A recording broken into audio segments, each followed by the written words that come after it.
Hello, my name's Matt. Welcome to Basking the Stories. Today we're doing a quick book review on Pearl by Sian Hughes. So this was longlisted for the book. It didn't make the shortlist. So am I late to the party for this?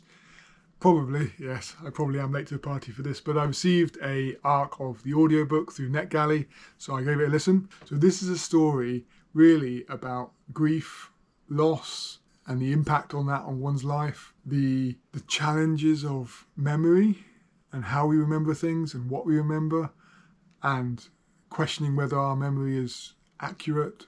So if I give a very brief plot summary, so we follow Marianne, who at the age of 8, her mother disappears, and we then see her life through the next few decades of how that event impacts on her, how it impacts on her health, how it impacts on her relationships, how it impacts on her mental health. The great thing about this book for me is how this felt emotionally, and there were several points during this book, listening to this story, because I listened to the audiobook, as I said, where I felt choked up, where I felt tears in my eyes.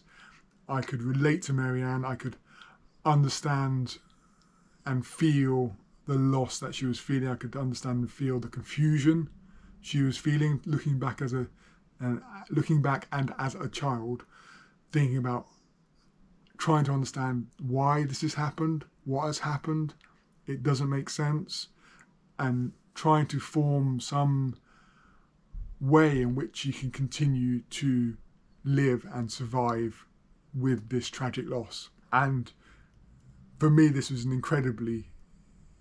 a surprisingly emotional read.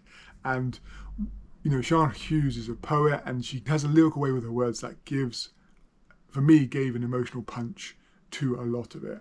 And there was so much emotion caught up. And even though there was points in the middle where we went and we had some storylines that with some quite bizarre and unique characters that Marianne met during her life, but it never detracted from the core of the story, that core emotional impact that Marianne suffered from 8 when her world changed, and seeing how she grows up and seeing the challenges she faces and how she faces them, and it spoke to me emotionally. And I wasn't looking to read this. This wasn't on my list to read.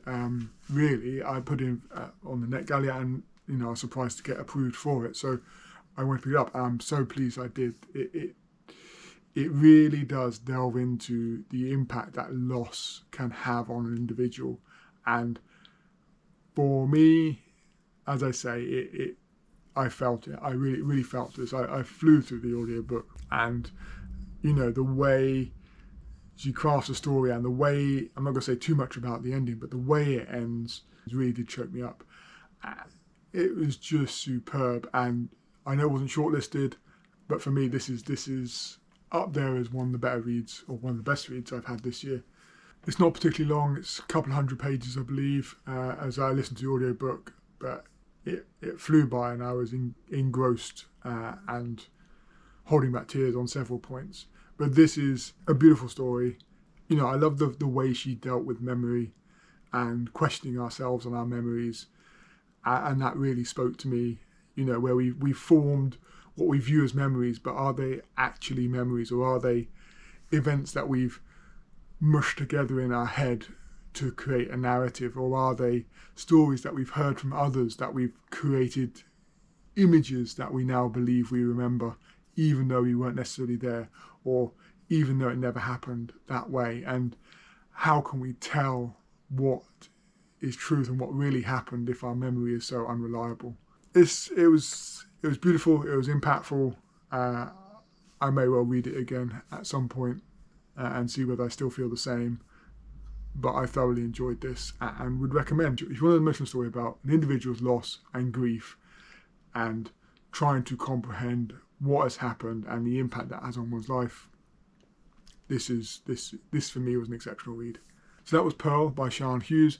If you have read it, let me know what your thoughts were in the comments down below. Otherwise, thank you for watching. Please do consider subscribing. I do reviews generally every Monday, and there'll be another video of various bookish content on a Friday, and I will see you in the next one. Bye.